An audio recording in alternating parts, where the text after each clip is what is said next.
హీరోలు ఎక్కడో ఉండరండి, మన మధ్యలోనే మనకు తెలియకుండా సైలెంట్ గా ఉంటారు. వాళ్ళు అవసరం వచ్చినప్పుడు మాత్రం అప్పుడు వాళ్ళు బయటపడతారండి. అందుకే కదమ్మా నేను సైలెంట్ గా ఉండేది.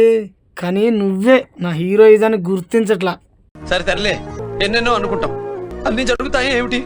నీకంత లేదు కానీ హీరోయిజం అంటే ముందు అర్థం తెలుసుకో, ఆ తర్వాత ఏసా లేదు. ఈ లోపు మీరైతే ఈ రైల్వే పోలీస్ హీరోయిజం అయితే సూసైడ్ మరి.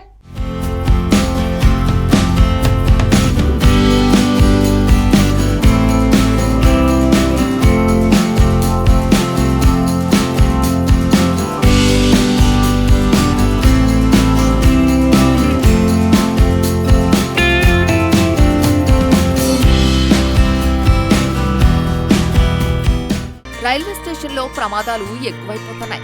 వాటిలో కొందరు ప్రాణాలు కోల్పోతుంటే మరికొంతమంది రైల్వే పోలీసుల పుణ్యమా అని బతికి బట్టకడుతున్నారు. లేటెస్ట్ గా ఓ వ్యక్తి రైలుపై ఎక్కాడు. హై టెన్షన్ వైర్ల కింద నడవటం మొదలుపెట్టాడు. అతడు చేతులు పైకెత్తుంటే ప్రాణాలు పోయేవి. కరెక్ట్ గా ఆ టైంకి రైల్వే పోలీసు దేవుళ్లా వచ్చి అతన్ని కాపాడారు. ఉత్తరప్రదేశ్ లో జరిగిన ఈ ఘటన లేటుగా బయటకొచ్చింది. ప్రతాప్ఘర్ జిల్లాలోని మౌహార్ పతాక్ రైల్వే స్టేషన్ దగ్గర ఓ రైలు ఆగి ఉంది. మానసిక పరిస్థితి బాగోలేని ఓ వ్యక్తి రైలుపైకెక్కాడు. ఏసీ కోచ్ మీద నడుచుకుంటూ ముందుకెళ్తున్నాడు. అతడి తలకు కొంచెం పైన హై టెన్షన్ వైర్లున్నాయి.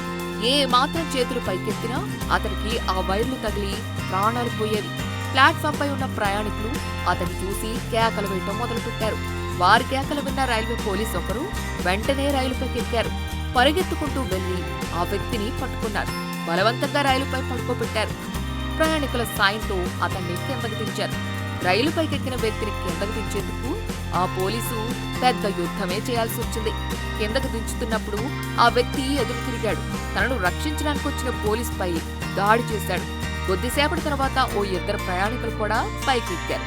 అతి కష్టం మీద అతన్ని కిందకు దించారు. దీన్నంతా ఓ వ్యక్తి తన సెల్ ఫోన్ లో వీడియో తీశాడు.